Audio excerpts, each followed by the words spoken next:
morning, everyone. Everyone, if you can hear me, can you just please type a yes? And my voice, is it clear? Can you hear me, everyone? Thank you, Angelica. Thank you, Angelica. So very early morning, 11 something, and then everyone still managed to wake up, everything. Do everyone have your breakfast already or not? I think 11 already, lunch also already. Later, after finish this webinar, everyone can go for lunch. So today we are very, very honored. We have invited StashAway country manager, Mr. Wong Wai Kin, and he has a very, very well-established portfolio. So later I'm going to introduce more details. But right now, Wai Kin, just say hello to our audience. Right now we have almost 20 plus. Yep. Oh, great. Hi, guys. And thanks for joining on a Saturday morning. It's very nice outside, but I guess we all have to stay at home for a little while longer. So at least while we're at home, we are occupied and learning. So that's good. Yep. So we just want to say thank you, Wai Kin, and congrats. These sessions, we have more than 330 people registered. Oh, wow. Okay. We'll see how many show up. Yep. Is it recorded in any way? Yes. And then this the whole webinar we are recorded. Okay. So if you want, we can share. That's fine. You can use this recording for people's reference after this is all done. No worry. So for those who not really understand what is StashAway, Wai Kin, can you just give a very quick summarize and then let everyone to know about StashAway? Sure. So StashAway is a licensed fund manager, and we are a tech company. So we actually make things cheaper and more convenient for you to invest, right? So all you need to do is download the app, deposit money, and we manage it for you. So we manage over $1 billion under management, and in Malaysia we are the second biggest market outside of Singapore. That's where we started. That's where the HQ is. But yeah, it's been 2.5 years since we launched here. We have hundreds and thousands of clients. Yeah, it's been a very, very good journey so far. Malaysia has been a very good market for us. I just think that people in Malaysia, they have it difficult. They want to get ahead, but sometimes things are financial products are expensive. Advice is a bit biased, and sometimes also not everyone picks stocks, right? Picking stocks is not for everyone. So I think you have to invest in different ways. And today you will learn more about personal finance also and investing as well. True. Because I think that a lot of Malaysians, they want to get some returns on their investments, but one of the problem is their knowledge. It's like they don't know where to learn the right and correct investments ideas, get the correct investment ideas and knowledge. Especially now we have a lot of the retail investors. Our retail investor in Malaysia is like Bursa increased like 2 to 3 times, if I'm wrong. It's like this is something like the investment is getting hotter. Yeah, because so many factors, right? Everyone is stuck at home and then got so many exciting events happening in the market, from the markets globally crashing last March, recovering in April, and then the glove stocks here doing so well, and then overseas in the US, there's all these stocks that have done well, crashed, and all that. So it's a lot in the news. I think people are learning more about the market, which is a good thing. Yeah, I would say that in Malaysia especially, people always say it's a stereotype that the financial knowledge is not good. I won't say it's not good.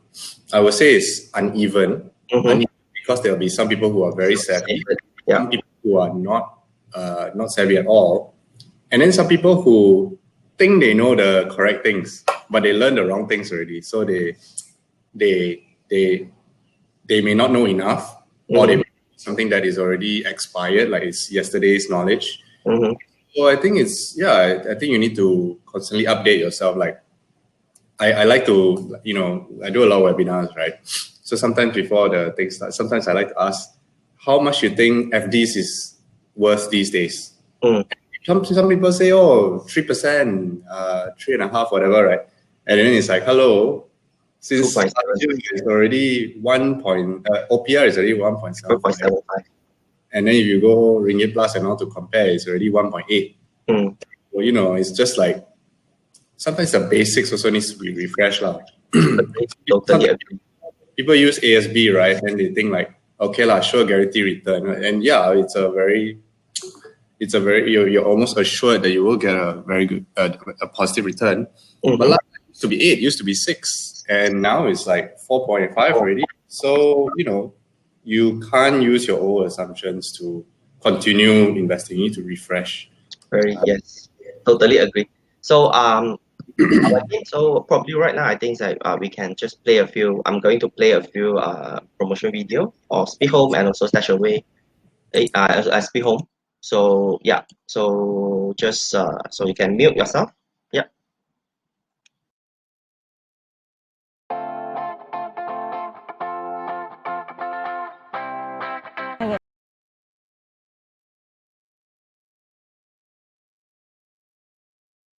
Okay, my name is Lee. I'm 36 this year and currently I'm staying in Kemuning Utama, Shah Alam. First, I was introduced by my friends when he rented out his property through. Last time I think Speed Home is called Speed Rent. This is the first time he rent out his property. I feel very lucky and excited when I got the email that I can collect the 100 referral fee.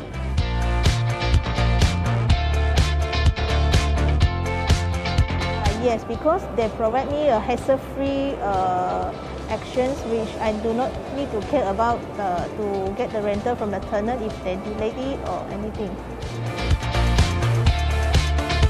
Yes, I will recommend it to my friends and family members. Okay, I am Wilson 2, full name is Wilson 2, 53 years old. I stay in this Putra Heights, Subanjaya. Actually, first time I saw Speed Home is in the highway. I saw that this signboard, but I do not know what it is. So just lately, this old tenant, they just select after the expiring of the tenancy. So I try to look for the agent. So I got look for one agent, but I give him chance to find the tenant, but it take long time, no response. So at the same time, I got one friend, they introduced me, they say, why not you can try the Speed Home? So actually at that time, I didn't know what is Speed Home. I just simply register one account and just put out the property.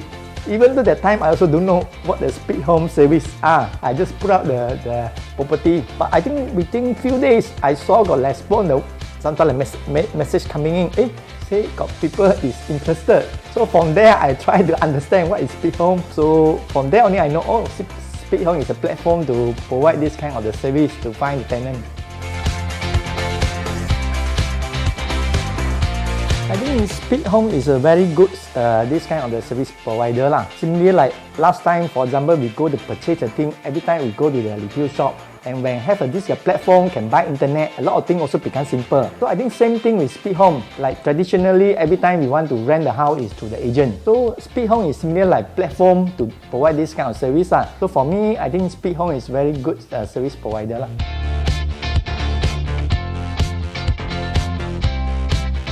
I think this is very good strategy lah, because for the tenant, when they see this is deposit free, so will attract them to have a look what is unit is available. So of course this is the first step, because I also doing business. I know in marketing is very important. How you go and advertise information to attract people. So I think this is the first success of the Speed Home. First, you can attract this potential tenant to look at the product. So for the landlord, of course, what is our benefit? I realize that if traditionally I pay 1 month's this commission to the agent. In the Speed Home, indirectly, I also pay 1 month, of course, plus some service charge. Of course, the cost I paid out in the return, I got this insurance protection.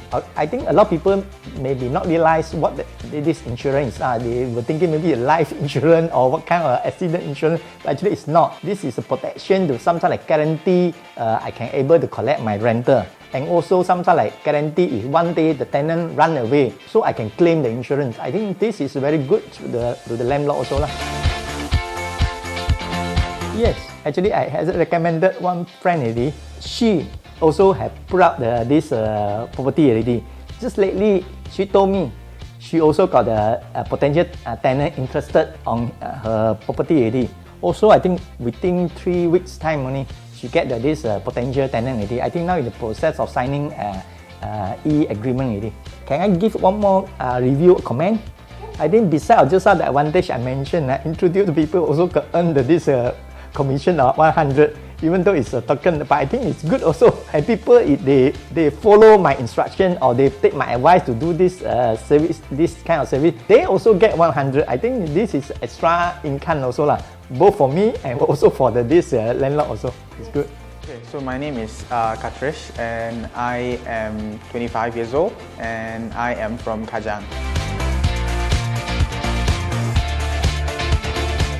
I was actually very surprised that it actually happened, that someone used my link. So yep, I was happy that I got 600 ringgit and yep, it's already given to me. So I am actually very happy.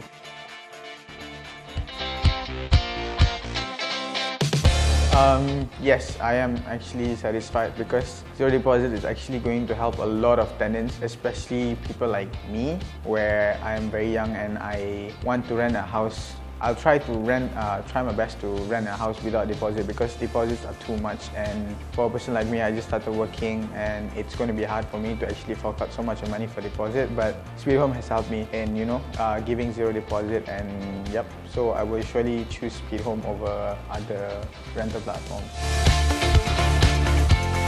Of course, I already have recommended Sweet Home to my friends and family, and yes, I will surely do because Sweet Home is a great platform which is going to be something huge in the future. Yeah. My name is Kenneth. I'm aged 29 and I currently reside in Petaling Jaya. I know about Sweet Home probably through an ad on the highway, and then I googled it and watched the video and got recommended by a friend to it because he works at Sweet Home. It felt really good because the referral program was easy to understand and it was incentivizing me to assist other landlords who are new to being their first time a landlord to use the platform for the functionalities it provides.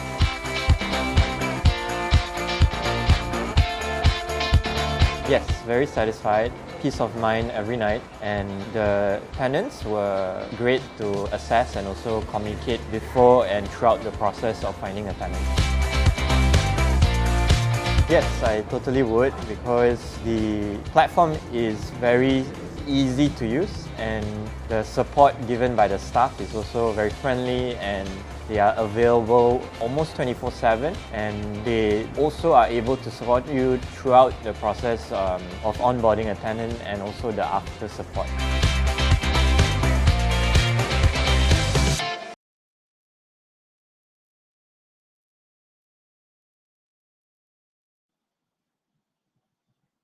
Yeah, good morning, everyone. So thank you for joining today Speak Home Speak Home webinar. So today we are very honored. We have invited StashAway Country Manager, Mr. Wong Wai Kin, to be our guest speakers. So Wai Kin, say hello to everyone. Morning, guys. Thanks for joining on a Saturday. Yeah. It's really, really lovely outside, but let's start learning at home today. Don't worry. So thank you so much for everyone joining this webinar. I think that we need to give our audience a bit of the buffer of the time. Probably some of them, their family member, they have kids or something, let them to settle down a bit. So we will start at 11:05. We just give a 5 minute because I also don't want to waste Waikin time. So we just after 11:05 we will officially start our event. So for those who already in the webinar room, if your friend just unlucky, because this room is only allowed 300 participants. Okay, so if some friend are unlucky, they didn't get to register and log in. So please just go to our Facebook, speedhome.com. Sorry, go to our Speed Home Facebook. You just go to Facebook, type Speed Home, then you will see a live. This is right now we're also doing live on Facebook. So just share the link or tell your friends in the group that this one of the most established, I would say, property management, investment management company, StashAway. investment management company StashAway. So you can just share the link so that they can learn something during the MCO. Yep. No. Yeah, no worry, Viking. So everyone just if you you can grab your coffee, walk around. So we will start soon. Yeah, but we just give some time for the audience. So those who is first time join Speed Home webinar, can you please type a yes so that I know you are not familiar with our Speed Home or our Speed Home webinar. Okay, Mr. Zul. Okay, so just give you guys a bit of some idea. So Speed Home, actually we are the rental platform. We are the rental platform to allow the tenant and the landlord to deal direct. Okay, so later I'm going to explain more details about Speed Home. I will just take about like 5 to 6 minutes to explain what is about Speed Home about. And after I explain, then Mr. Wong Wai Kim will start his presentations. So who doesn't know, this is our number 9 webinar in just a whole week. This is our number 9 webinar. This we host like almost 8. We have investment talk, property talk. We also invite lawyer, entrepreneurs, everyone. If you don't know, please you need to join. I will invite you to join our Telegram group so that you won't miss our webinar. So actually this is the number 9 webinar that we have hosted. So it need a lot of effort, although people will think like you host a webinar is more chill, easy, but actually it's not, right, Waikin? You also host a lot of webinar. Agree? Yeah, I do a lot of webinars, and the goal is to educate and to help people think about their own money. And I do one for StashAway every week, and I go to corporate talks once every week as well. So on a weekly basis, I usually do around 2. But it's good to connect with people because everyone has a different view about their money, but you do see common problems, right? So I'll talk about that later. But I just want to say, Paul, right? I think what you guys are doing is actually really cool because the property market is very traditional. It's also reliant on a lot of agents, very manual. Owning property and getting a good yield on property is already so difficult. Yep. So the fact that we can make it a little bit easier for people, I think is a great service. Yep. My dad has a lot of investment property, not mine, my dad, and he always relies on agent. And he's telling me these days the quality of the agents sometimes is not so good because all they do is know how to take key to take key to people's house, don't know how to sell, right? So I think the fact that you guys have all these services like can go and can see the pictures nicely, can go and access the house. I think it's great. It's the same in financial services. Financial services is also very traditional. A lot of agents, insurance, and unit trusts, and they are, traditional agents are very expensive because you must make it worth their time because they are people as well. They want to cari makan. But because it's expensive, it doesn't always serve the customer. So that's what technology allows you to do. For Speed Home, you make the tenant have 0 deposit. Yeah. For StashAway, it makes things investing a lot cheaper.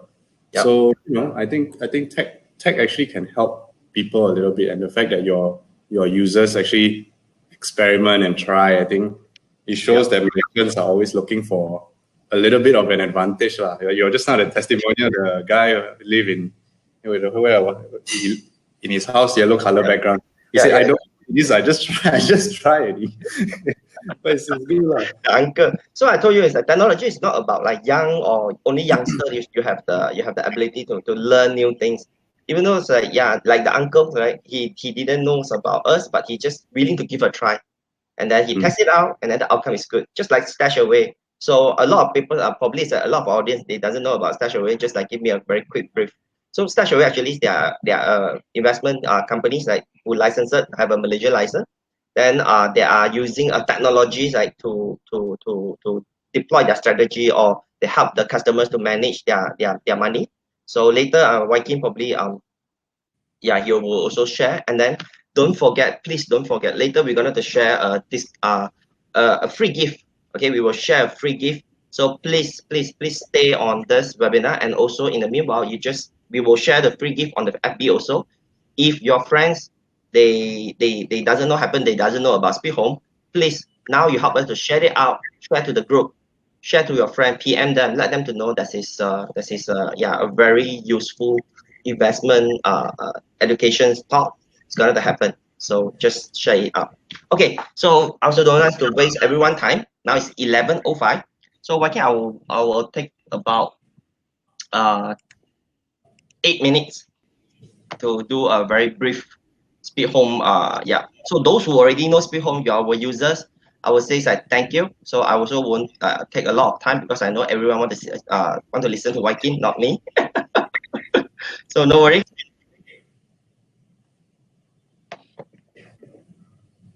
Okay, share screen. Yep. So I'm gonna start. Okay. So for those who's not really understand Speed Home, just very simple. We are the rental platform. We help the landlord and the tenant connect to rent direct. So as a landlord, when you post a listing on Speed Home website, we won't charge you a penny. So we are the free posting. And your house is within Klang Valley area, you just pass the key to Speed Home. Speed Home will send someone to collect the key from you, and then we will show your house for free. But it's also, we are the zero deposit platform. So not everyone can rent through Speed Home. Only those who have they pass our zero deposit eligible checking, then they can rent through Speed Home. Later I will explain further about the zero deposit checking. Then after the tenant, they view the house, they like the house, they're gonna pay a 500 ringgit. Then we are doing the booking fee. As a booking fee, we will do a checking. After they pass the checking, then we go through a digital signing. And all the digital, the tenancy agreement, we create it online. So sign it online. So you no need to meet the person physically, everything do online. So after you complete the whole tenancy agreement, you sign it, then we will ask the landlord to buy an insurance. The insurance, what's the insurance cover? Later I will explain.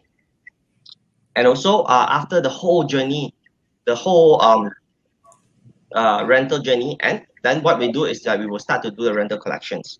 So the rental collections are normally at the agent, what they charge is 2 to 3% in the market. But in Speed Home, the rental collections is free. So this is Speed Home. So probably some of you still don't know, like, this is a reliable company, or are they like how long your company operate? Will you suddenly close shop because I let you collect my rental every month, so you keep the money for me? So no worry. So this is some brief about our CEO. Our CEO is Bong Wei Ming, and he actually recently very honored. We have been shortlisted in the Entrepreneur of the Year 2021 in Malaysia. So he's the guy that we put his face on the billboard last I think it's like 1 or 2 years ago. He's a technology veteran. He founded like 3 companies. Then after he sold it, and then suddenly one day he thinks it's like the Malaysia rental market. He's a landlord. Then he thinks that Malaysia, the landlord, Malaysia rental market need to have some things that with the technology to improve. So we started in 2001-5. Before that, we named ourselves Speed Rent. Then we do a rebranding during 2001-8. So yeah, so this is some of the achievement, the app download, traffic. So we also feature in a lot of the Malaysian mainstream media. So who is our investors? Actually, one of the faith founder, he's our very this is a 2 faith founder. So they are our very early investors. And startup, we have been invested by Silicon Venture Fund, 500 startup. They invest for 400K in the very early, also in a very early stage. So IJM intro us via his subsidiary, IJM RE, and we also do a crowdfunding and get some grant from the government. So while we do our rebranding, we are very honored. We invite the local government and housing minister, Dato' Zuraida, our Allianz CEO, and also IJM CEO. They came to our event and start to help us to official the rebranding. So what's so different? So we provide you better tenants with direct communications. You can just chat with your tenant directly, no third party involved, zero deposit, free revenue management, free rental collections. So this is what Speed Home offer. So why you should go through zero deposit? A lot of the landlord thinks like if I use Speed Home and then I allow zero deposit, means that the tenant can simply move in and move out. So we have several advantage like will help you why you should go through a zero deposit. The first one is like you will maximize your tenant portfolio. Everyone's like you will come to come to our platform and then try to search, because we put it online. Your house is online, everyone can see. So this is something that you can maximize your tenant portfolio. Basically, there is no risk because the insurance will cover your loss if anything happen. Your house, if can you imagine that if your house is a condo and then there is a 30 empty unit is finding they are looking for a tenant, your house is only one that with zero deposit. It's only the house that will offer zero deposit. Which house will rent it faster? You tell me. So we also rent very fast. Okay, usually within 1 month. If the but also I just need to be clarify a bit, and also depends on the locations. But mostly all the houses are within one month. So we are 20 times better than the offers. So the home runners help you to show the viewing.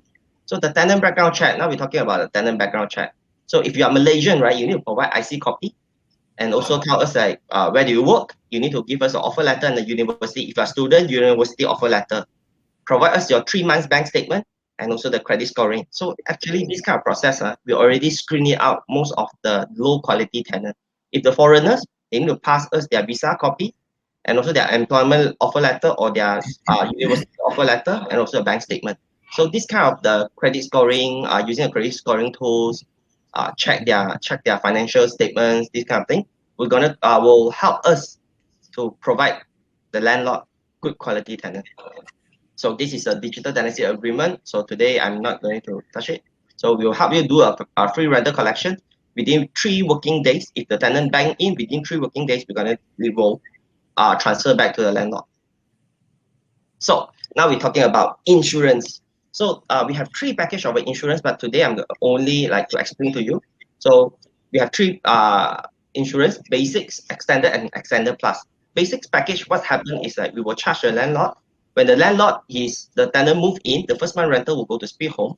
What's the insurance cost? 1 month plus 6% SST plus 10 ringgit stamping fee. So this is the only cost. Okay, no other cost. This is the only cost that the landlord by using Speed Home if we successfully find you a tenant. If the tenant run away, so you will get, if let's say your house rental is 1,000 ringgit, for the basic package you will get 1,600, 80% of your 2 months rental. Okay, so 800 means like 800, 1,600 will pay you if the tenant run away. He didn't serve the early termination. So what do we? The second thing is, we will compensate the inconvenience benefit. This is mentioned that if your house was dirty, like the utility bills they didn't pay, you can claim up to 1K.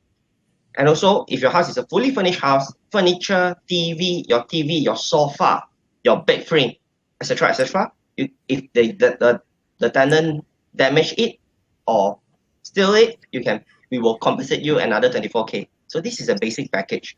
Extended, of course, the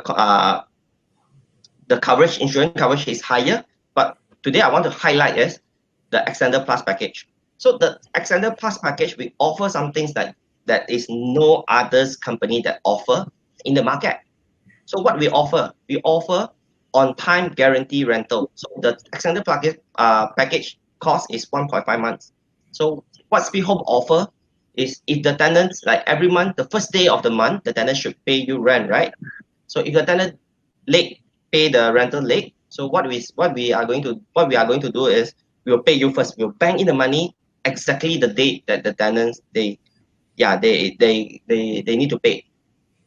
Also, if the tenant overstay in your house, they didn't pay the rent, and then he occupied the house. You Google a bit, and then the tenant from hell, this kind of stuff, right? The tenant occupied and then they don't pay. So what Speed Home do? We will help you to go through the legal process, and then we will bear the legal fee. And in the meantime, for the tenant overstay, we will pay the rent until the tenant move out up to the tenancy end. So this is the OTR and also the overstay cash defender, OCD. So we have 2 ultimate service, OTR, and OCD on our Extended Plus. So this is something that is Speed Home, what Speed Home provide. Okay. So this is some claim process. The claim process also very easy, only take you like 3 days. But if you, it's only for the red rental, the claiming process. So if the claiming process, insurance process is very simple. So you just need to lodge a police report and attach all the invoice, and then we'll start do the claiming process for you. We have a team to handle this claiming process. So, okay, almost the end. So just now I promised I will only use 10 minutes. Yes, so almost the end. So right now, what I'm going to introduce to you, we have already built a landlord community, and thank you for everyone's support. Just in the past 1 week, this community already over 4K of members. I'm very happy. Yeah, and I'm very thrilled on this achievement, because this is a very what do you call that? It's like very supportive community that we have built. So a lot of landlord there's some lawyer, agent, everyone in this community, Association of Landlord Malaysia. What you need is just scan this QR code, or you just join the, yeah, my colleague or they share the link. You can just click on the link, then you can join. So this is an association group. You can consult, and then we not really allow a lot the others agent go to post a lot of the acts. We control the quality of the discussions in this group. So we also have our Telegram channel. So in the comings for the next few months, right, with Speed Home, we will organize one webinars.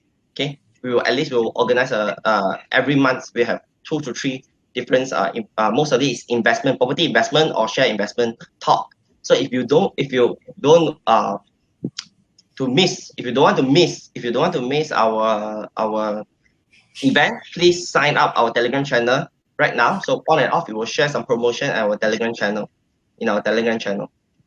Okay, so that's it. So for the furthers, so last promotion that I want to highlight. Speed Home right now, we also have the referral, just like the video that you see in the beginning. So the referral program is, we are pushing our referral program. So everyone who refer, you just go to register as a Speed Home user. Then you share it out to your friends who have a house or they want to rent a house. We will pay you 200 ringgit. Okay, start from next month for every deal. So this is something is like no effort. All you need, just share the link. And thank you, Waiki. Pass this. Yeah. So okay. sorry, Waiki. I forget to introduce you. Just give me another 2 minutes. I'm too excited to explain my company, and then I forget to introduce you. Share my screen first, okay? Don't worry. You can just share your screen in the meanwhile that I'm introducing you. So, good morning, everyone. Good morning, Facebook friends and our webinars. Now we already surpassed 110 audience in this. I think these numbers will keep on increasing. So thank you. So good morning, everyone. Let me just give a very brief a very brief introduce to Mr. Wong Wai Kin. Mr. Wong Wai Kin is StashAway Malaysia Country Manager. So he has also accumulated as an asset experience in investment division of Khazanah Nasional Berhad and also Premium China Funds Management in Australia. So he has gained the capital market experience at Affin Wong Capital, served for both corporate strategy and also equity capital market departments. So he's just by this outstanding portfolio, you will know Mr. Wong Wai Kin. He's a very right persons like to share us what is when you try to use your money wisely, investing your money wisely. What is the knowledge the basic knowledge that you should have? So yeah. So Wai Kin, I pass the stage to you. Yeah. Thanks for the introduction, Paul, and thanks for sharing what Speed Home does as well. I think it's a great service. Since you already introduced me, I think it's I'd like to share with you why I think it's good that you know a little bit about me. Whenever people talk to you about money or give you advice, you must know whether they are credible. You must know whether they are licensed. There are a lot of salespeople out there that want to sell you products. So you just have to make sure that whoever you get advice from is both credible and licensed. I'm not an agent. I'm not a commission guy. Right? I just work for StashAway. So in that sense, I'm less pushy than a lot of the agents out there. And like Paul mentioned as well, I used to work for Khazanah and in their investments division, and then I became an investment banker. So I help companies go public. I help companies list on Bursa. So I know a thing or two about investing, and I've been at StashAway for about almost 3 years now. Okay, so before you start investing with anyone, you should make sure that they are licensed by the Securities Commission. Just for your background, banks and insurance companies are regulated by Bank Negara, and brokers and fund managers like us are regulated by Securities Commission. So there are a lot of scams happening right now in Malaysia because of the situation. So do protect yourself. If you are investing with a name that you don't recognize, let's say it's a new company or something like that, always just go to this website over here and you can search in this company name, and then you can see whether they are actually licensed or not, and most importantly, whether the status is valid or not. So because of that, you get to protect yourself, and yeah, just a bit of a public service announcement, okay? So let me talk a little bit first about the first part, which is personal finance, and then move on to the second part, which is investing. Imagine if we talk about investing at the start right now, your mindset will be a little bit different because you'll start to think, okay, what stock tips do you have for me? I buy, make sure it goes high, and then I make money, everyone's happy, right? But investing in a deliberate and systematic way is not like that. It takes time, it takes discipline, right? So it's important that you start from your personal finance and understand your own personal situation. So what I have in front of me here is how to calculate your own net worth. And net worth is basically a measure of how wealthy you are, a measure of how rich you are now, okay? And it's important to do that so that you get a good idea about where you start, and then how much you want to accumulate towards, and then how long you have in between. So let's just say today, your net worth is 1 million, okay? And your retirement number is, say, 5 million, okay? Then you know that, okay, I have 15 years to accumulate a further 4 million in assets, so I can, in my mind, retire comfortably and live a good life, right?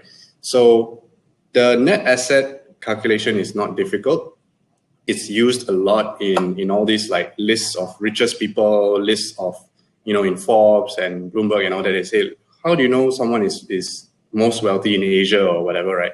They calculate the net worth. They take all the assets, they take today's value, then they minus all the liabilities. So that is the net worth that any one person has. So you have to get your own net worth, okay? So net worth, very, very easy to calculate. You don't need a financial planner or anything like that. All you need is an Excel sheet, list down all your assets, things like your house that you're staying in, your cash, if you have a business, and then that subset there is called your investment portfolio. So things that you have invested in, including your EPF, your ASB, your shares. Some of you were StashAway users already. I appreciate that. That also goes into your investment portfolio. So on the liability side, of course, if you're a property owner, you have mortgage, that goes there. Your property loans if you're young and still have to pay PT/PTN, and of course, all those credit card debts. So you take all your assets minus all of your liabilities, you get your net worth. So it's also important to quantify all these different assets. So it's, for example, when you put this all into Excel and you list down your house and your investment property, the worth of that asset is not what you bought it for. It's not what you hope it should be. It's what it's worth today, right? So a good way of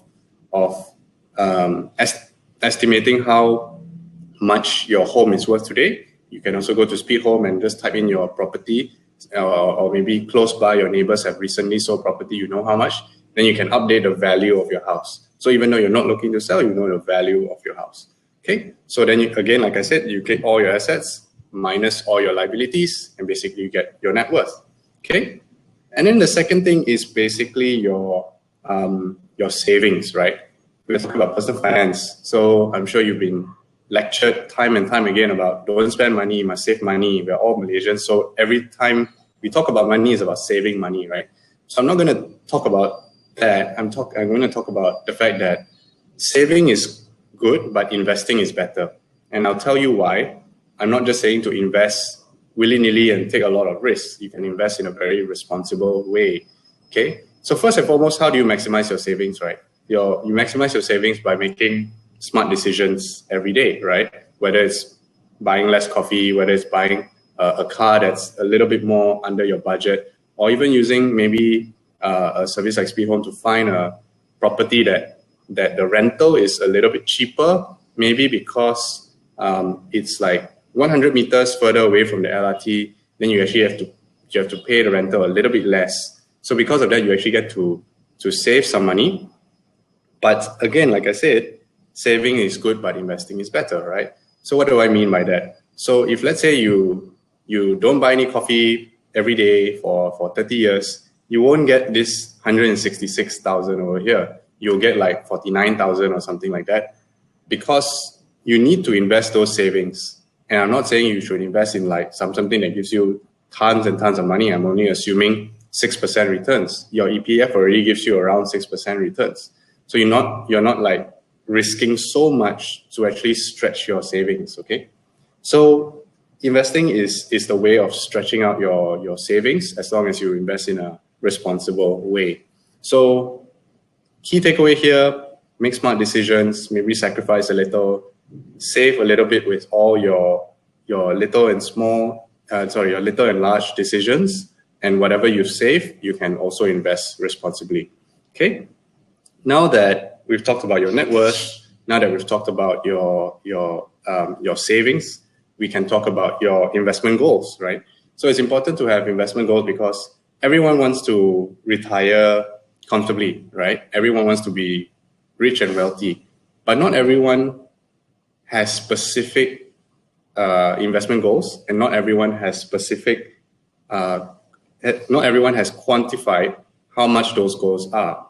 If you don't do that, then you're going to be dreaming, like you want to be ambiguously like rich. You want to just be simply, I just want to be rich. I don't know how much, I don't know when, I just one day want to be rich.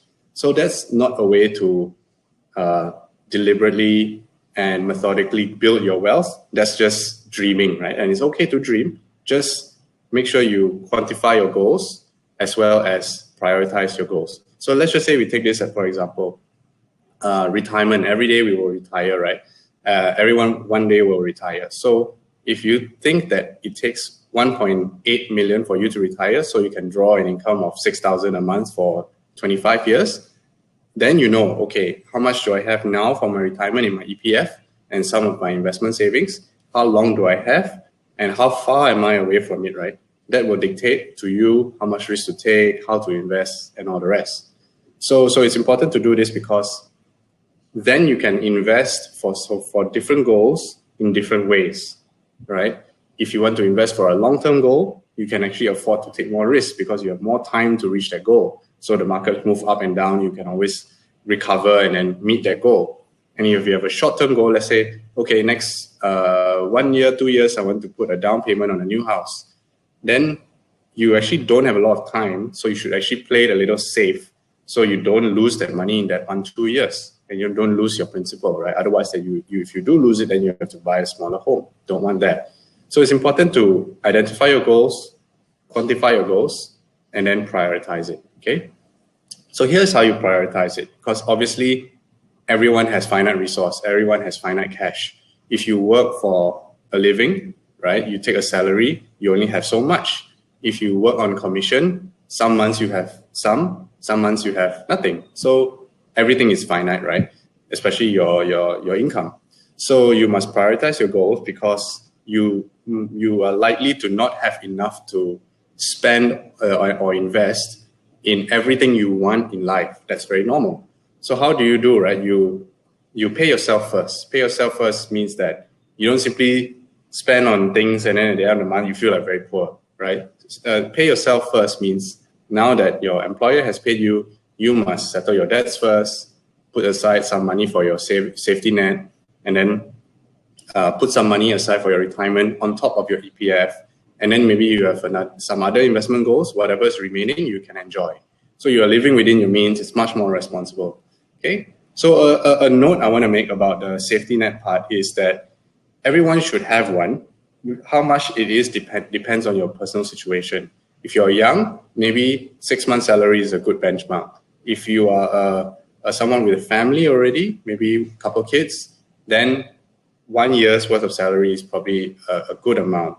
If you are a business owner with a family and a business as well, maybe you actually need a safety net that is 3 years worth of salary in cash, so that you can actually meet all those obligations in case anything happens, especially since COVID is around, anything can happen, right? So you need that emergency funds, but you don't need it overnight. It's not like you cannot invest before you have a safety net. You can slowly build your safety net. And don't worry, even though it's just sitting there, you can put it in FD, you can put it in high yield savings accounts, you can put it in money market funds for you to actually squeeze that little bit of returns out of your emergency funds, okay? So long story short, pay yourself first, settle all your debts, contribute towards your safety net, and then your other investment goals, and then live within your means, okay? And you can also automate some of this. So for example, when your salary comes in, you can have a separate bank account in a different bank, and you can automatically transfer some amount of money to the other bank through a standing instruction, so that you don't even have to think about it. So once your 10,000 comes in, 1,000 already goes away towards your safety net, right? And then if you have other investment platforms, you can do a direct debit, or you can do a standing instruction, and then the money just gets automatically deducted. You know, the same way you pay your obligations, right? Like your mortgage, your management fees. Sometimes you do a direct debit, so you don't really have to think about all this admin stuff. Once you automate it, life is a lot simpler, okay? Just a quick tip. Okay, so now that we've talked about your personal finance, we can start talking about investing. Like I said before, imagine if we start talking about investing now, you would have no idea about how much you're worth, you have no idea about your investment goals, you have no idea about how much cash is enough, and then how much beyond that to invest. So it's good that you already have an understanding of your own personal financial situation. So let's start talking about investing. And the truth of the matter is that a lot of people in Malaysia, their investing situation looks like this. Very rojak, very messy, very unstructured. It's because they go through life not planning properly, not deliberately buying financial products for the right investment goals. They just go through life like driving in this truck over here, and then just getting financial products because of recommendations or because of a quick ad hoc decisions, and then they just throw it in the bag. Yeah, so you can get a lot of this pile up of junk. So Malaysians typically have these things happening to them because sometimes the knowledge is not quite there and they don't really learn about finance. So it can be a bit confusing. Sometimes they feel pressure. So they basically just buy whatever, but they don't really know what it's for. Okay. So here's what I've noticed, because I do a lot of webinars. I before the lockdown and all that, I do a lot of seminars. I meet people, I talk to people, and this is usually the things that happen. Okay. So the first thing is FD over here, right? Like a lot of people like to tell me, I never learned how to invest. So the only way I grow my money is through FD, right? And usually they have too much cash because, like I said, beyond your safety net, the rest actually you should invest already, because you should be maximizing the pile of money you have saved. Because otherwise, if it just sits in FD, you are basically just keeping up with inflation. And if you don't invest in FD or money market fund, you are even worse. Your money is being eroded by inflation. Every year, your money is worth 1 or 2% less, and that's terrible, right? So usually Malaysians have too much cash. So I think it's important to learn a little bit about investing, so you know what you're doing. Don't get sucked into scams. Don't get stuck into get rich quick schemes. And then invest slowly. You don't have to invest it all in once. And then learn how to invest, right? Whether it's property, whether it's stocks, whether it's funds, whatever it is. Just learn little bit by little bit. Here's another thing that Malaysians always fall prey to as well. It's like, oh, I want to support my auntie, my friend, and then I go and buy unit trust from them. I go and buy ILP from them, investment linked product. I didn't know what it was, but I want to support her. She tell me it's good, I go and buy. I think as Malaysians, we're all very warm people, very, very like to help people. But when you think about your financial situation, it is sometimes not just you who needs this money, is your family as well. So you should think twice about so-called supporting someone, and actually understand what the fees that come with these products, and understand actually how it can help you. You must ask a lot of questions, which I will help you all understand later what questions to ask. You all should know that these unit trust products, these investment linked products are very, very expensive, predominantly because they are being sold to you through an agent, and to make it worth the agent's time, the entry fees are very high. So unit trust, typically the entry fee is 5%. And then on top of that, there's 2% management fee. So imagine you invest in something, you're already down 7%. Then you need to recoup that 7%, then only that return is yours. Okay. So these are very, very high fees, and some people just don't know about it. And I'm sure it may apply to some of you listeners as well. Another common situation is the hot stock tip, right? You meet a banker friend or you meet a colleague who seems to dabble in stocks, and they tell you, hey, by the way, my friend, I made a lot of money with this stock. I think you can buy and you'll go up some more. And then it's all well and good when things go up and you actually get to cash out with a profit. But if you buy something and you don't know about it, even though it's a solid company, if it's a speculative company, too risky, you also don't know. You will have questions when it go down. Should I sell? You have questions when it goes up. Should I hold on? You just don't know. So don't buy something you don't understand, because that person that introduced you the tip will not be there to tell you when to sell. They might tell you where to look, what to buy maybe, but they can't tell you, oh, it's gone too high, you should sell now. Or it's gone lower, but actually it's a good price, you should buy more. Or like, oh my God, the company actually is not doing well, so it went down and you should sell now. So don't buy hot stock tips and speculate too much, right? I think those are common problems that I've heard a lot about. But there is a way forward, right? There's a way to improve your situation. Your investment portfolio, which is a subset of your net worth, should really look like this, a little bit more structured.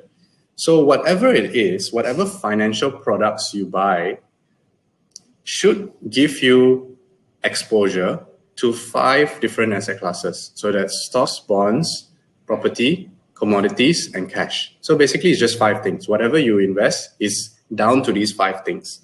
So if you invest in a REIT, that is property. If you invest in a stock, right, that is equities.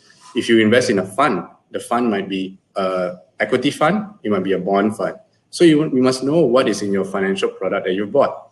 Question for you guys. Do you know what your ASB holds, right? You should know that it is a combination of Malaysian stocks and bonds.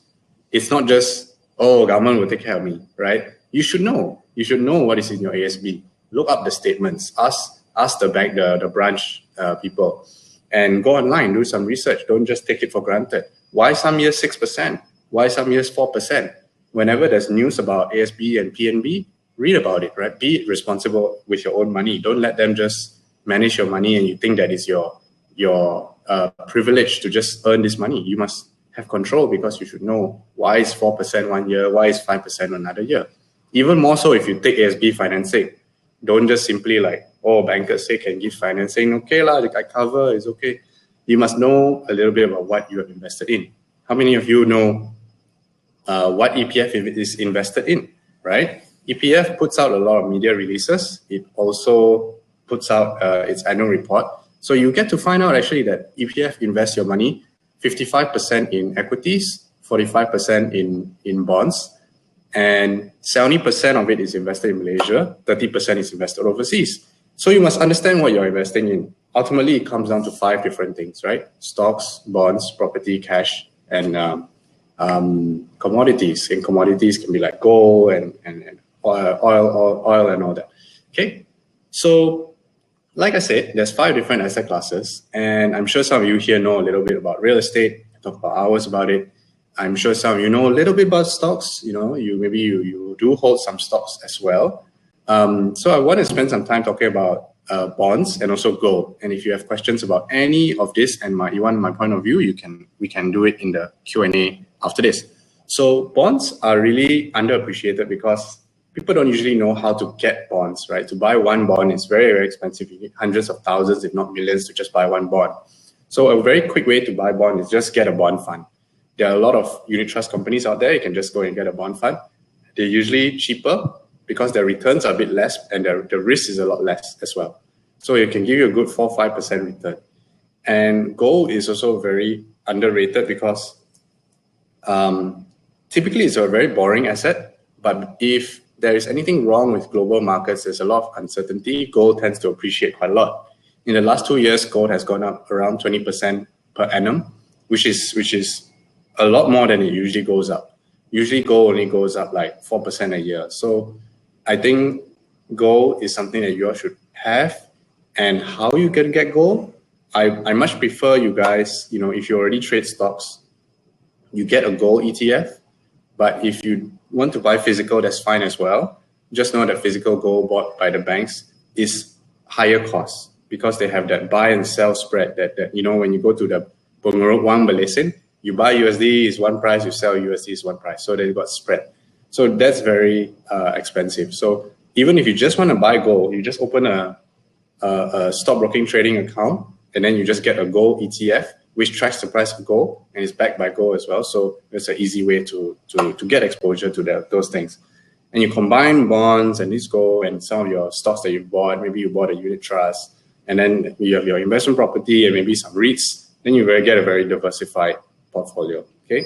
The goal here is not to just be an expert in one. Even though you're an expert in one, that asset class and that sector may not do well. So for example, maybe you love property, right? But you know that there's a lot of oversupply. So the property appreciation may be a bit slower, the rental yields a bit lower. So because of that, you need to also spread your bets into other asset classes so that you're diversified. You're not all in on one thing only, okay? Let's address some misconceptions, some cliches that people just say, oh, high risk, high return, that's a very common phrase thrown around, but actually high risk, high return only works in the long term. So for example, if you own one stock, let's say it's a speculative company, a tech company, it doesn't mean that you automatically be promised a high return. It's only on average, you will get it in the long term. And it's not that one stock. It is all the stocks grouped together. It's a whole universe of stocks, and that they give you high risk, high return, and only in the long term. And that's why it's a good idea to combine it with other asset classes like bonds and real estate. So your overall investment portfolio is not so volatile. Like you see here, this chart over here, you see stocks can do very well, also do very poorly. This is the measure of risk. Sometimes it does very well, sometimes it does very terribly. Then you got real estate, which is less volatile, right? But prices can also fluctuate. So you want to combine your investment holdings so that your investment portfolio's risk or the volatility is not so high and so volatile. So now that we've talked about risk a little bit, let's talk about returns. Returns is something that everyone thinks about, but they don't think about the risk associated with the return. So that's why I talked about risk in the previous slide. So let's look at the returns, whether in the last 10 years, this is historical, the last 10 years, did it really give you good returns or not? Okay, so some have given good returns. Some, despite the risk that they take, that the investors take, didn't give amazing returns. But that doesn't mean that in the future that they won't give good returns. I'm just showing you, here's the ranking of the returns over the last 10 years for all these different assets, okay? So US equities, 10-11% over the last 10 years, which is pretty amazing because it's still very volatile. It's quite high risk, but it also has given very good returns, 11%, and that's including the COVID times. Okay, so I'm not avoiding the COVID situation as well. Gold has done very well over the last 10 years, 7%, but like I said, actually in the long term it should give you around 4%. If you take the 20-year returns of gold, it's around 4%. EPF averages returns of 6%. Real estate, capital appreciation, not rental, capital appreciation, 5%. Asian equities, this one is a bit frustrating because it's an emerging market. It should be higher risk, but the returns didn't really match. But that's the thing, if you invest in Asian equities, in the Chinese market, especially in funds that are invested in China, when the times are good, it does very well. When times are bad, it does really bad. Okay, so it's very volatile, and it doesn't mean that you shouldn't have it in your portfolio. You should know that sometimes risk and return don't always match. Okay, FDs now 1.8%, very low. And then Malaysian equities, I think the Malaysian market is more of a stock picker's market, because if you buy the whole market, more often than not, you will be a bit disappointed. The local market doesn't go up a lot, doesn't go down a lot, because it's held by a lot of institutional fund managers like EPF and ASB. So it's not very volatile. So the way you probably can make money out of Malaysian market is to pick a few blue chip stocks and understand a sector, do your homework, and then stick to a method of picking stocks in Malaysia rather than buying the whole index. Okay, so that's it for risk and reward. Let's go into 4 questions to always ask whenever you're making an investment decision. Okay, so I said earlier that, you know, when Malaysians, their investment holdings looks like very rojak, right? So to avoid that, you should always ask 4 questions when it comes to your investing. You should ask about what is your timeline to invest, and that timeline corresponds to what you want to invest for. Is it your retirement? Is it your down payment on a house? Is it your kids' education? What is it, right? So timeline is very important. A lot of people ask me, should I buy more? Should I sell more? The first question I always ask them is, what is your investment timeline? Do you need the money now? Can you wait till later, right? So it really depends on your situation and how much time you have. It also determines how much risk you take, right? So another thing you should always ask yourself is, what is your risk tolerance? Are you comfortable with the risk? Not everyone has the same risk tolerance. You should also diversify. I know it's a bit of a cliche. It sounds like everyone talks about diversification when you read about investing, but it's important, right? It's actually, I'll show you why. So you should ask yourself, does this investment help me diversify, or is it already diversified, right? So if it's one of those 2 things, it's a good idea. Okay. And then fees, compare fees, very, very important. It's like when you go and shop for things, you compare prices. When you go and shop for property, you compare prices. It's the same when you go and shop for investment products.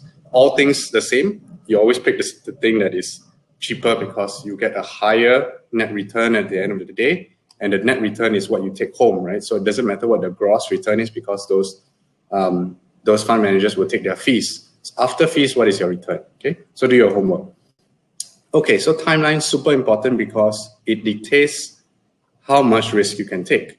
So for example, you see here, the white color line is stocks or equities. Then the green color line, which is more steady, is bonds. So you'll see in the long term that stocks actually outperform bonds, but in the interim, it goes up and down quite a lot. So imagine if you go through 1 or 2 of these down cycles, you need that holding power, that time to be able to come back up and actually recover, okay? So in the end, it'll be worth it because equities always gives you more returns than bonds, especially in the long term. So that's why you need a long term to actually realize that higher return.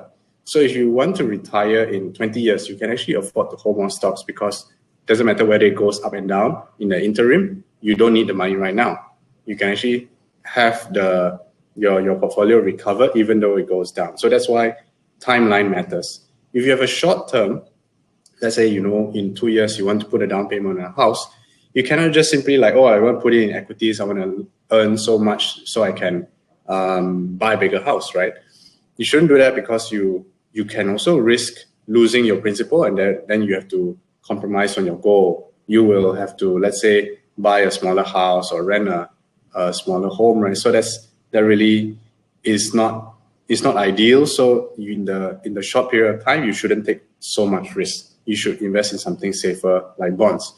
So that's why a lot of people ask me like, oh, what should I invest? It really depends on what your investment goal is and how much time you have. Okay.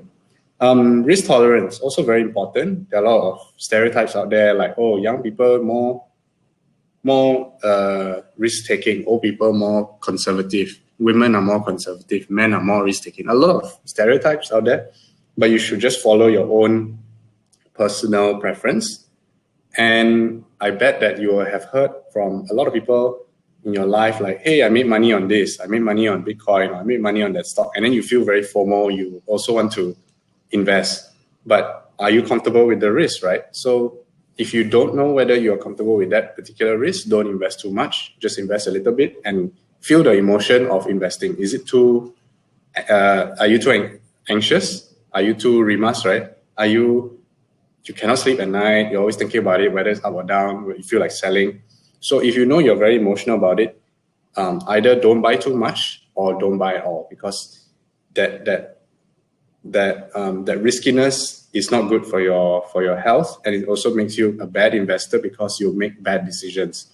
If you're very relaxed, you're very calm about it, you're like, okay, never mind, go down. I will sell it in a few years because I don't need the money yet. I know what I'm investing in. That's when you know you're comfortable with that investment itself. Okay, so have your own experience tell you how much risk tolerance you have, and invest in a variety of asset classes and platforms to understand your risk tolerance, so that you know what your risk tolerance is and don't follow what other people's is.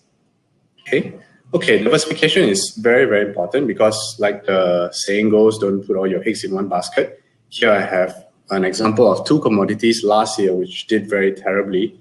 One did very terribly and one did very well. So you can see they both did very differently. So oil price, for example, you might know last year actually crashed. Some of you may work in the industry. You will know that because of COVID and OPEC not getting along, they flood the market with supply. So the oil price actually went down a lot. You see it went down from 60s all the way down to mid-20s, even went negative at some point.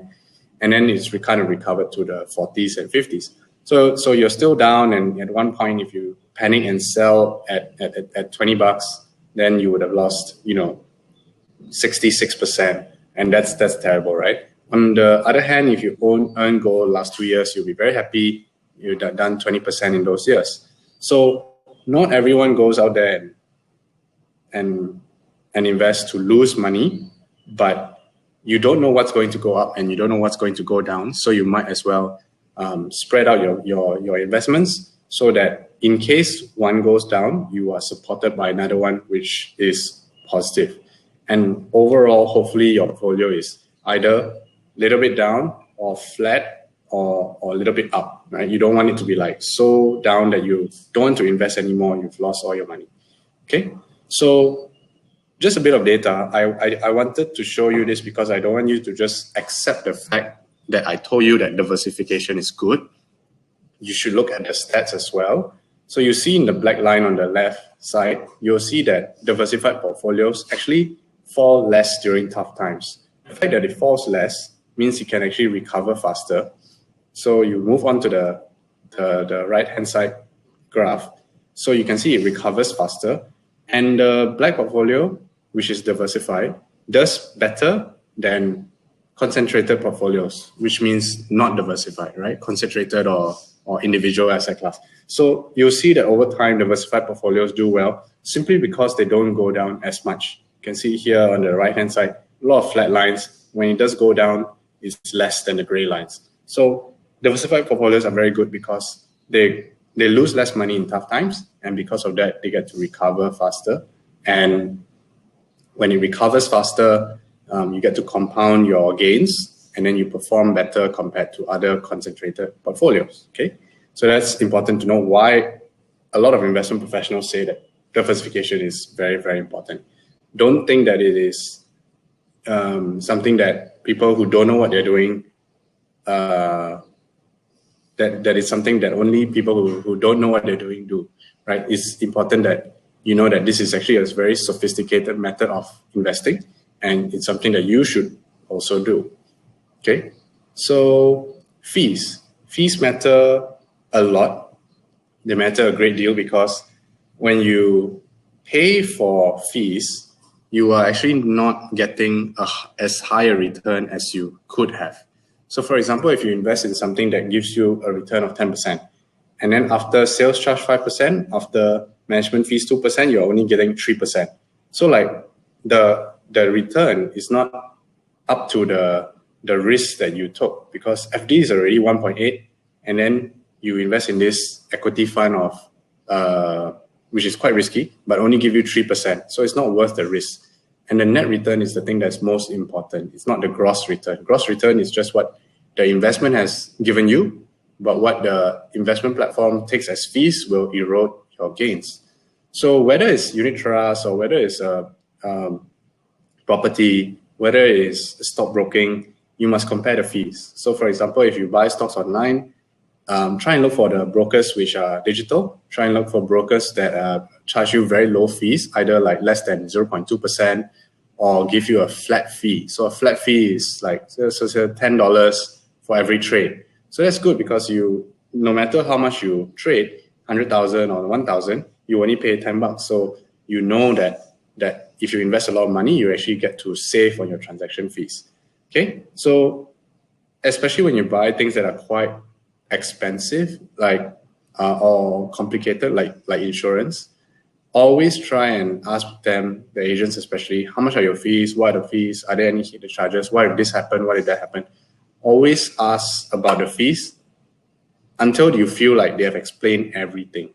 Okay, so why do fees really matter? Let me just show you. So assuming that you have something that has the same investment returns and you contribute the same principal, just the difference is one is low fees, one is high fees. The compounding effect of the investment which has low fees is much better in the long term because you actually save on fees, and whatever you saved on fees actually gives it comes back as a return and compounds upon itself. So in the long term, you actually get higher returns just because you pay low fees. So if you just do a simple exercise, you use Excel or you use your calculator, you see a 3% compounded for 5 years, and you have 5% compounded for 5 years. The difference is quite a lot. And the more time spent on saving on the fees, the bigger the result. So you might think, okay, the difference between 3 and 5, maybe not so much. But actually, if you compound it like 5 years, 10 years, 20 years, the difference is very, very profound. And it could be the difference between a comfortable retirement and an okay retirement. Okay. So last thing I want to talk about is timing the market. Okay, because we already talked about the 4 things you should ask yourself every time you make an investment. So the first thing, just to recap, is how much time you have. Then the second thing is what is your risk preference. The third thing is diversification. The fourth thing is fees.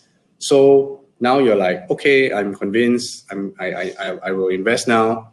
I will ask those questions. But is now the right time? Should I wait? Should I hold on to my money? Right.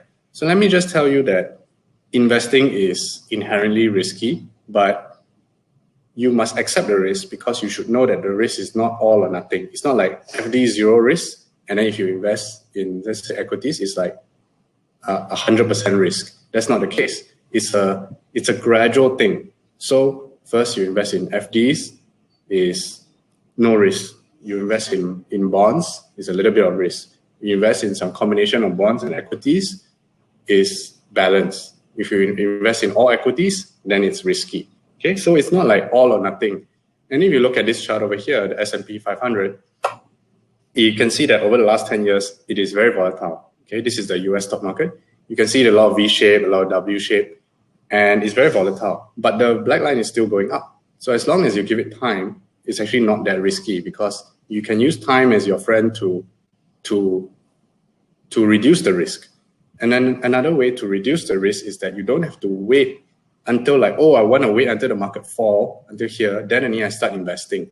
And trust me, when the market is at its lowest, you really don't feel like investing because you're so scared. Because it's like, oh, what will Donald Trump do? Oh, what will COVID do? What will the financial system do, right? You're just so worried about things when it's at its worst that not everyone can invest at the bottom, trust me.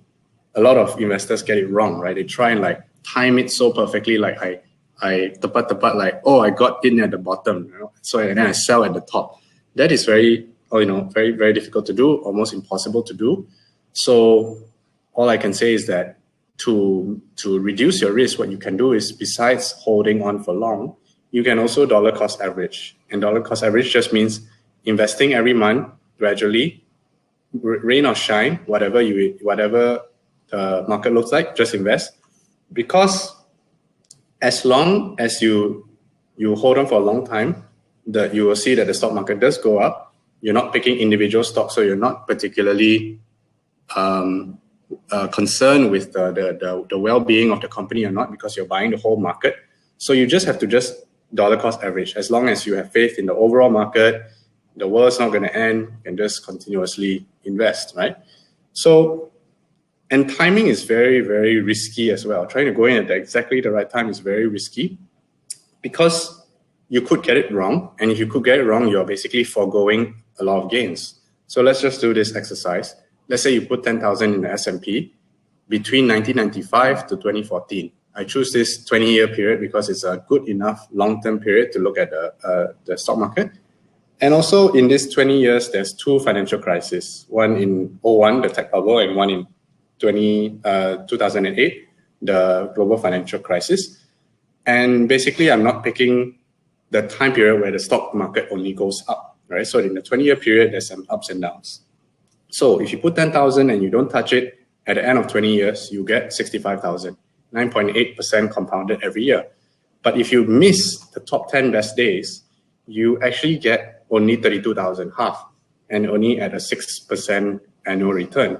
So what I mean by the top 10 best days is that in that 20-year cycle, there'll be days where the market goes up so much. Let's say it goes up 10%, goes up 12%, and you miss those days. And because of that, you actually get a much lower return because your investment gains don't compound because you missed out on it. So what's worse is that some of these best days, like goes up 10%, goes up 12%, are very close to the days that are the worst days as well. Like the markets go down very, very drastically before it rebounds very strongly. So when it goes down a lot, that's usually when people sell. They're most scared, they're most emotional, they just sell, right? Like I don't want to invest anymore, I'm just out of this game.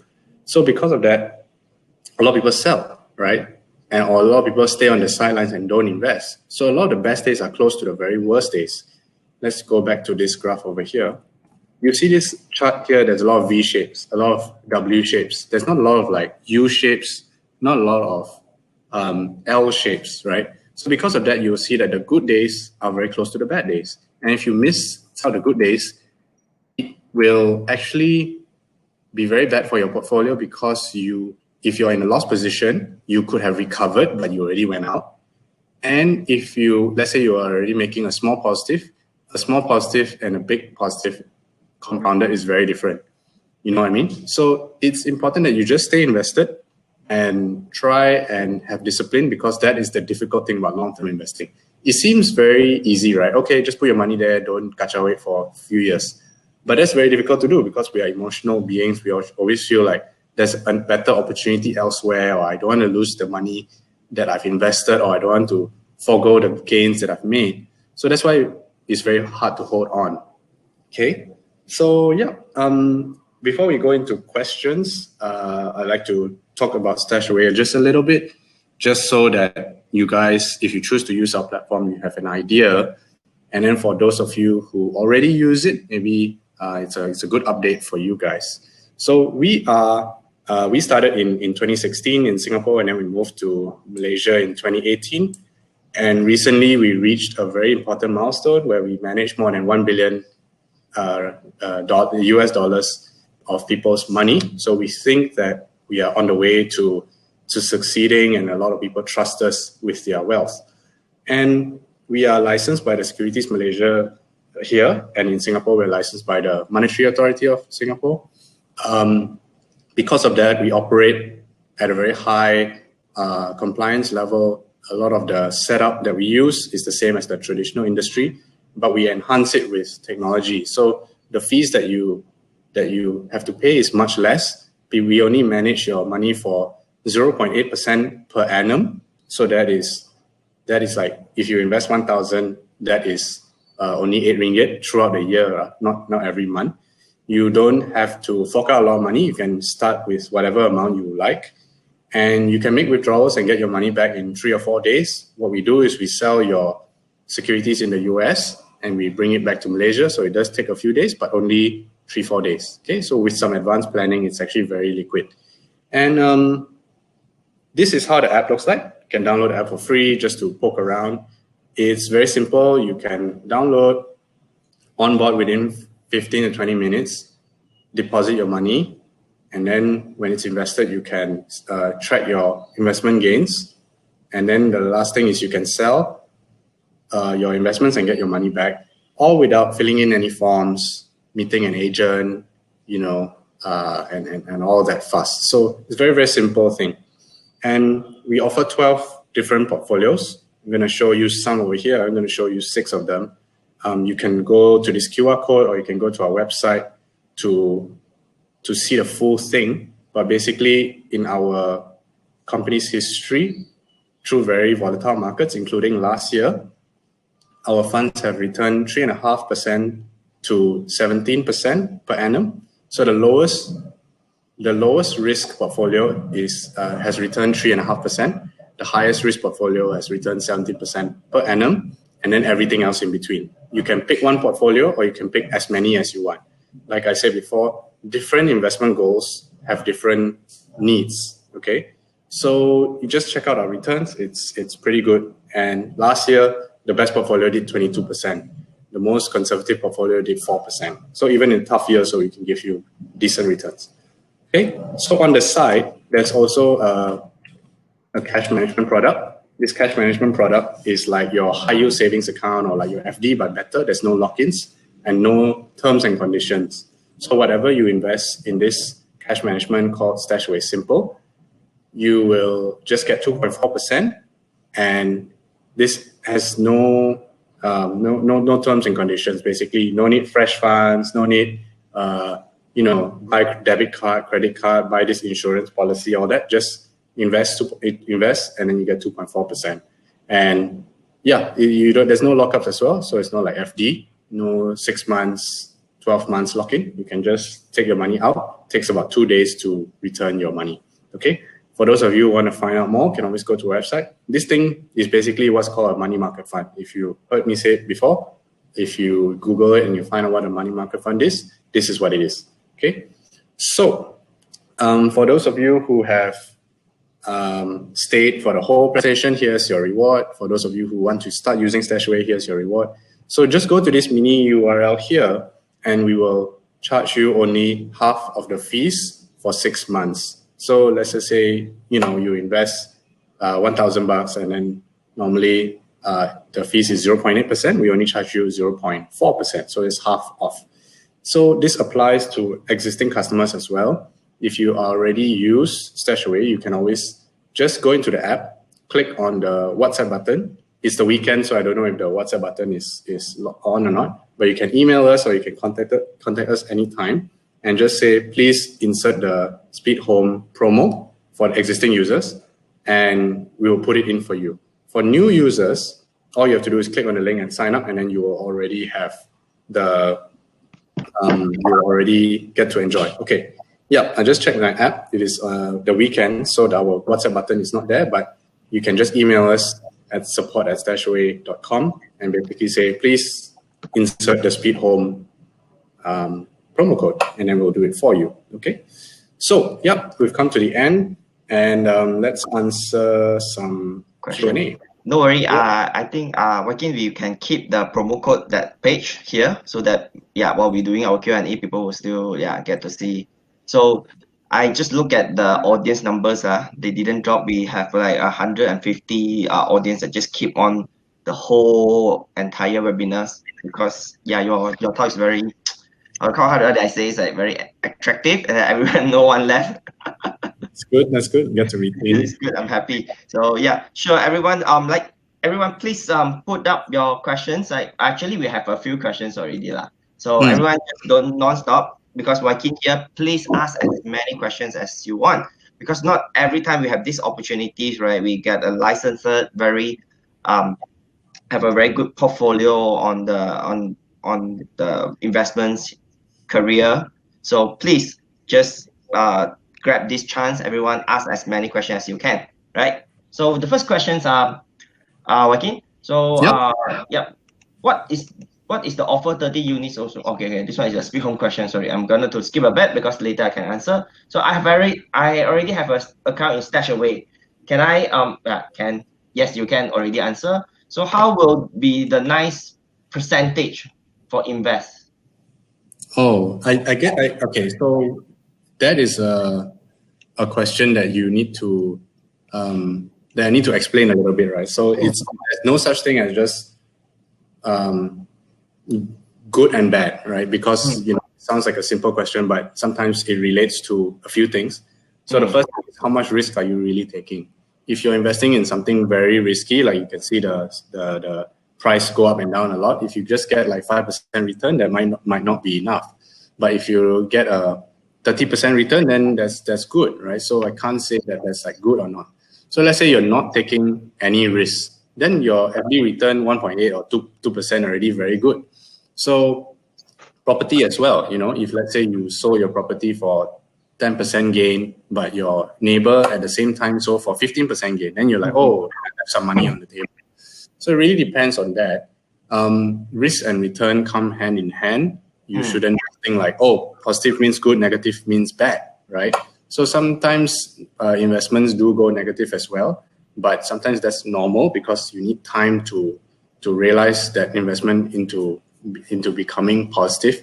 It doesn't mean that if it goes negative means it's a scam. It doesn't mean that you lose money means it's bad. It just means as long as you have belief in the underlying investment, and I don't believe like religion like that. I mean like, okay, you see the market like, like there's no reason why it should go down. It's like quite like nothing happened, but the short term just went down because people are emotional, right?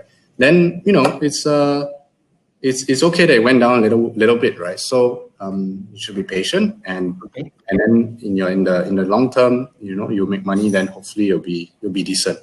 Okay, I'm not sure the next questions are working. You should take it or not, but I will just share with you. So how does the state of emergency will impact our foreign direct investment?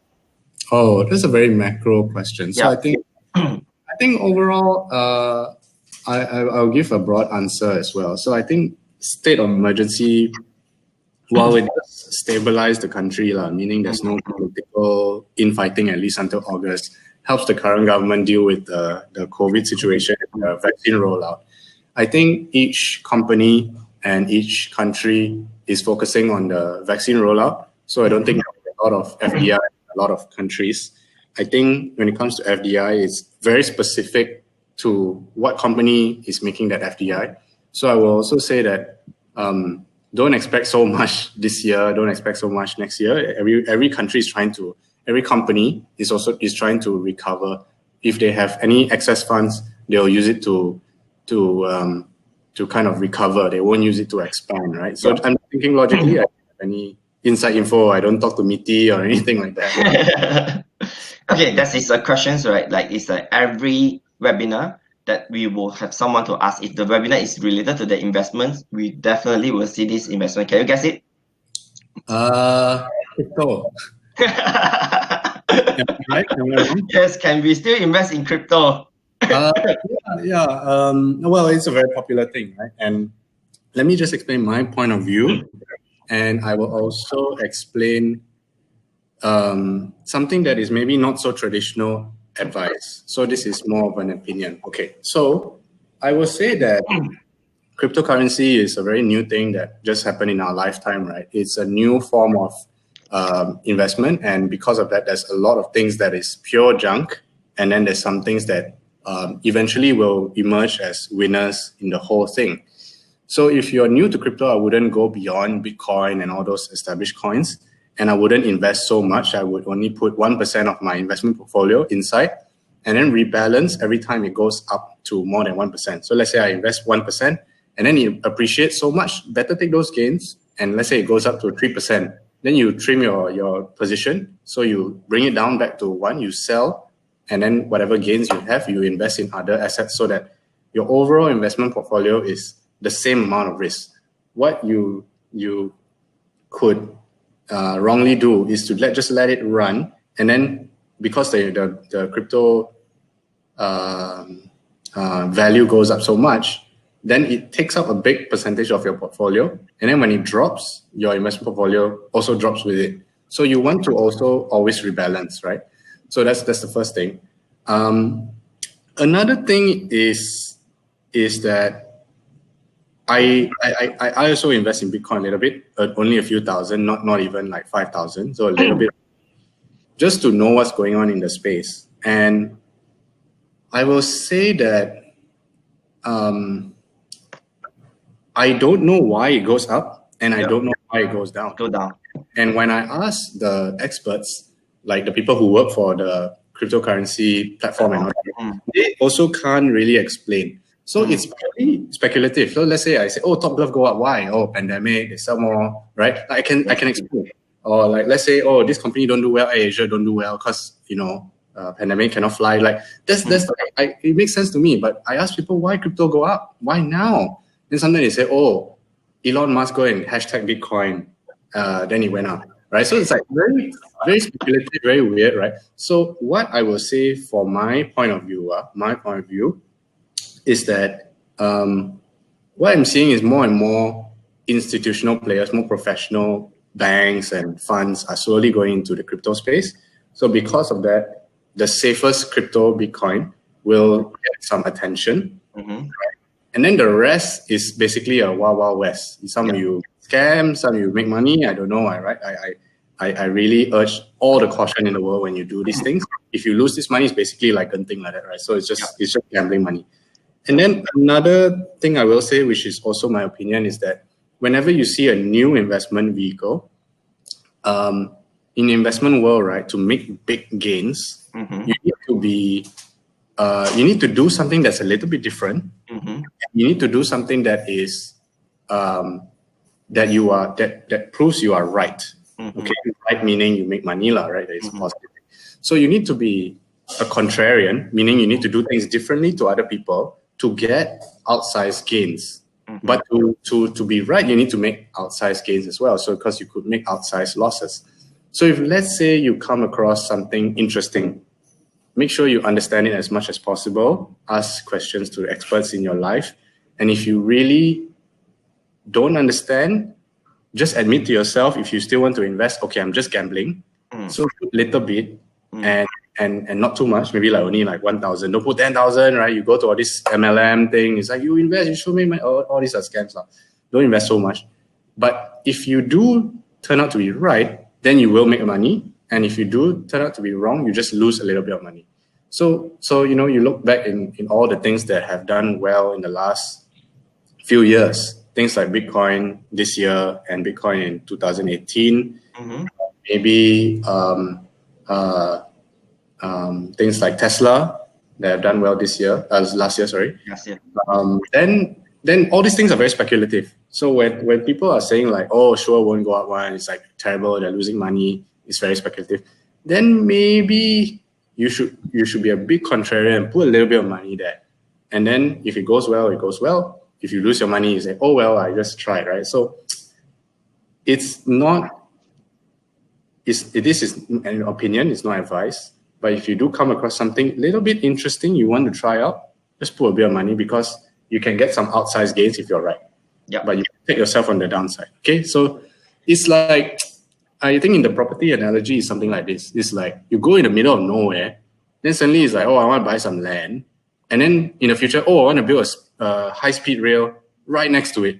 Then you're like, wow, I make money already. Like, sure can sell the land very expensive. Because for years, you're going to be holding land with some kelapa sawit there, don't know doing what. And you need a holding power, of course. But then suddenly it's like, wow, build a highway. Wow, build a LRT phase 2. Wow, high-speed rail. So it's like, it's luck lah, right? So if you make money, great, it's a gold mine. You lose money, then you lose money lah, right? Yeah. So yeah, I think my views are quite balanced, but I'm also not a crypto expert. I just work in fintech and I just invest a little bit in Bitcoin. So I just need to do some time control because we still have 1, 2, 3, 4, 5. We still have 8 questions. So so we need to have some time control. So next, Mr. Lim, he asked the questions. What do you think about the pros and cons of the robot-advisor like StashAway as compared to the traditional medium agents? I think that's pretty much so. You just quick summarize. Okay. Quick one, right? So pros is that it's much cheaper. Unit trust very expensive.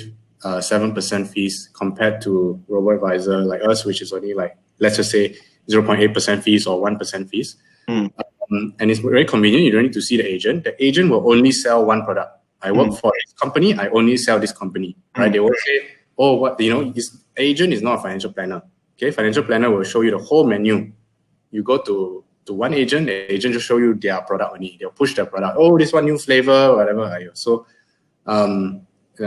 is less pressure, I would say. You can do your own homework. And then also the third thing is that unit trusts tend to focus on Malaysia and the region. Their expertise is Asia and Malaysia.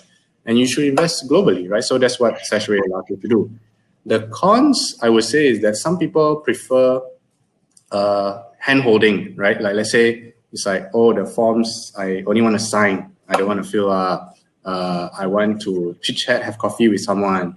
You know, some people like that. Some people really want that service, right? So I will say, even that also, StashAway has customer service. You can call us anytime. Our customer service, all people who went to uni all know a thing or two about finance. They're not like chatbot like that. So yeah, I would say whatever cons we have also we balance out. Yep. Okay. So Mr. Alan, he asked a question. I have already recommend the 30K management fee for voucher for 6 months. Still available, redeem 50% voucher. Oh, 30%. Oh, this one is your personal. So if it's your personal one, go ahead. And try this speed home thing anyway. I will message my colleagues to let them know. So let's say you already have a different kind of promo. Let's say you have if you have a personal promo, we can put this one. If let's say you have a different kind of promo, like let's say you bought a voucher or whatever, then maybe we cannot give you another promo. Okay, so try anyway. If you can, there's a bonus. Yeah. Okay, continue. What is the fees that are charged by StashAway? I think, apologize, I missed this part. I think just now you explain again, right? The fee. I just give them roughly a range and the fee that you guys charge. Yeah, sure. So let me tell you what fees we charge, and let me explain what is the total cost to you. So those are two different things because the total cost is what matters to you, and the fees that we charge is basically like our revenue, so is fair, right? But I'll tell you in total. So 0.8%, that is the management fee. That is the money we take from managing your money. That is StashAway's revenue. And then there's also a 0.1% FX charge, which is very little. You go promote one lesson, it's already like 1%.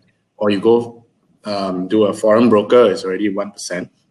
0.1% is an FX charge when you invest with us, because we have to convert your money from RM to USD to invest in the US.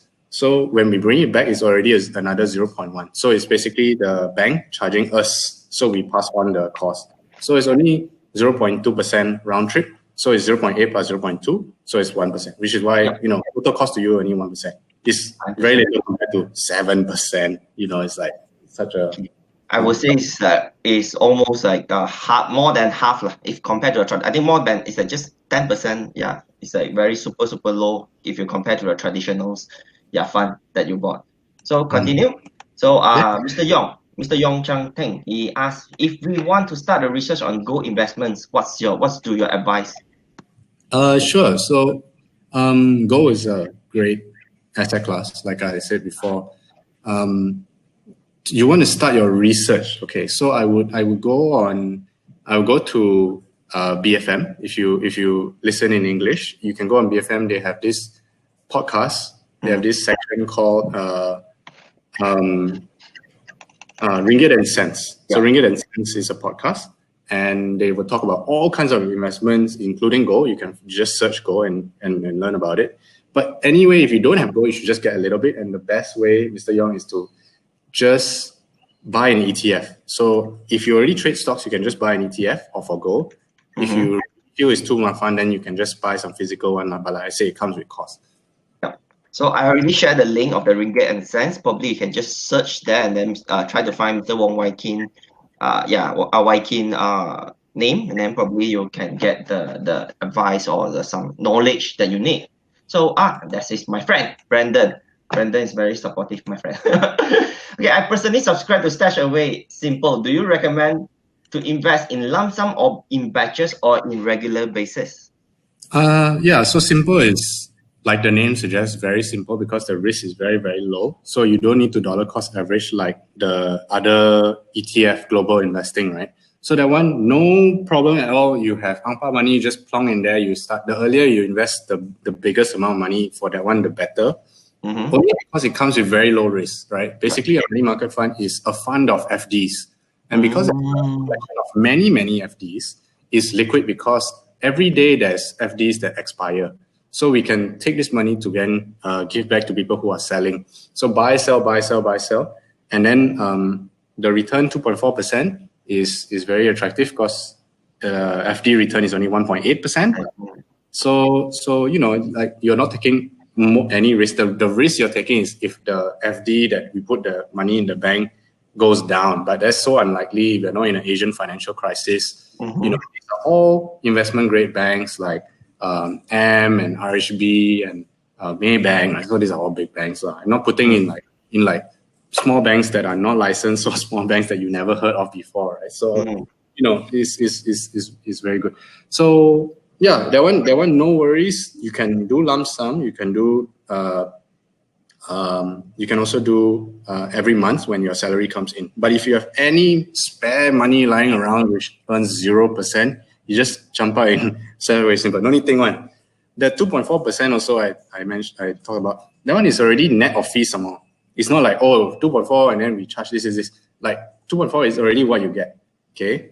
So in fact, for StashAway Simple, right, StashAway is not earning any money. For us, it's just a service. We just want to. It's a very fundamental service that everyone should have. So we are not actually taking any money from this. So go ahead, man. Use this platform for your own benefit. No worry. Let me give you a testimonial, Joaquin. So I have one colleague. Yesterday, he just texted me at night and then bragging me about his portfolio in StashAway, how it's like performed. He gained quite a high double-digit growth just in the past year after he invests, and then he keep on investing regularly. Every month he bank in some money on the investment portfolio, and then he just asked me to use. He sent his invitation code and then invite me. I also register after my friends, my colleague. So let's go to the next questions. So Ka Hui Chu Ka Hui. Okay, Mr. I have a general questions. Where are our fund invested? You mean like StashAway fund? So your funds are actually invested in the US, because how we build portfolios is that we take ETFs and we put it together like Lego blocks, and then that will become your portfolio. So there is a low risk portfolio you can choose from, a high risk, and then sort of balance, and everything in between. So there's 12 to choose from. All of them are made out of ETFs, which are listed in the US. So your money is actually, let me share with you how it's actually sent overseas as well. So you know that there's many layers of security. So when you invest with us, it goes into a trust fund. The trust fund is basically in a license by SC third party that can only take instructions to invest and to sell. So it doesn't go into StashAway's bank account and we use this for our business operations. It's completely separate. This is a fund management industry standard. And then from this trust account, it is sent overseas to our broker. We use an international broker to lower the fees. And then we invest in the States. And then when you sell that time, it comes back to your bank account. So many layers of security. We invest in the US, and you should know You should know where your money is. So that's why I explained to you. Yeah. So sorry, I need to advertise something. Need to get this kind of exposure as many I can. I need. So please share the survey form. So guys, we need to know what we can do better in the next. How can we improve ourselves in the next webinar? So later we are going to share a survey form. So just please help us to sign up the survey form, fill out the survey form, so that we will know what kind of the topic that we can provide to you guys, and then you guys are interested, then we can find us like established speakers like Joaquin to share some knowledge with you guys. So please help us to fill the survey form. So we still have another questions. So this is a question come from FB. Does the investment money market fund also get charged the same percentage fee of the investment in the 12 portfolio? No, so it's because it's a different product, it gets charged different fees. So the main one, the ETF Global Portfolio, is 0.8. The money market fund one is only 0. And this is your total cost, right? Not the fees going to StashAway. So 0.125 is your total cost, and 2.4 0.125%, which is very little. And 2.4 is already after fees. So your return should be 2.4%. Okay. Yeah. Okay. Very clear. So, Mr. Joe, you're asking another question. Since the economy is so bad right now due to COVID-19, so do you think it's like we still hold as many cash as we can, or we need to take this opportunity to invest, or also having a job insecurity, we invest which particular area industry is the best or medium risk? Yeah, the best, it means that it's a medium risk for now. I see. So so I know it's a difficult time and for a lot of people. So if you feel very worried about your job, let's say you think it's not going well, you might be laid off, then you should actually hold more cash. Okay, so not everything is about just making money. Sometimes not losing money is very good already. So I don't know how you're doing in your job, but if you do feel a bit worried, then you should increase your savings. And what I do say is that you shouldn't use your money to invest. Is you take loan. You shouldn't take loan to invest. You shouldn't, last time there was a bank moratorium. The money that should be for your property, mortgage, you shouldn't take that to invest, nor should you draw down on your flexi loan to invest. So I think that's a very bad thing to do because it makes you more emotional. And you cannot hold on if like even there's a little bit of losses. So don't take borrowings to invest. And then I will say that the good medium term investment is if you buy a basket of stocks, let's say 5 blue chip stocks, that's a good way of going about it, which give decent dividends. I cannot recommend these stocks to you. I think it's good that you do yourself. If you want to use StashAway, I would say the 20% portfolio, which is actually equivalent to 60% equities, 40% bonds, is a very good medium-term investment. So that one should give you around 10% return. You can see here 9.5% since inception. So every year it happened to give 9.5%. So that's very decent, I think. Not so high risk, not so low risk. Okay. So the one more question is why only invest in US StashAway? Why StashAway only invest in US? Because US has the biggest supermarket of investments. So it's most choice. The ETFs there are the lowest cost, and because of that choice, right? We really like to invest in that market. Locally, there's not that many ETFs to invest in. Okay. And we just go to the biggest market in the world. It's very liquid. It's very stable. It's very a lot of choices to choose from, and we get very good low fees on the ETF. So we pass on those savings to you. Okay. So there's a few audience also asked about speed home questions. So I'm going to answer. So first one is Yao Yan, what if the others 30 unit also use speed home? Can you just clarify a bit? Are you asking that you have 30 units you want to rent through speed home? If yes, please write into hello@speedhome.com. And then we will pick up there, and then I will find someone to help you to expedite the whole listing or anything. No worry.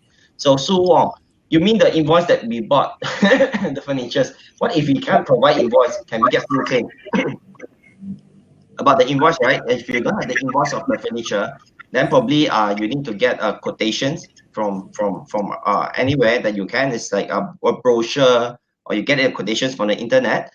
Then definitely if you bought something that is a depreciation there, so probably you can't get 100% of the price of the furniture or any appliance, the home appliances that you wish to claim.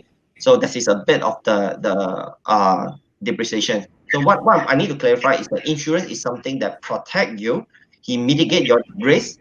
It's not like helping you earning money. Insurance shouldn't is helping you to get more than the thing that you invest. It's not investment. So this is something that I need to clarify.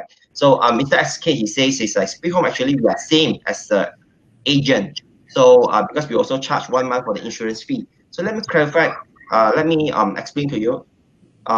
Yes, the fee is quite similar, but the service and also the value add that Speed Home provide is definitely more than the traditional agent, I would say. So online background checking, online tenancy agreement, free rental collections, help you to advertise your property listing for free. etc., etc. So this all value add things, I think, is like it put us in a very competitive position. I would say.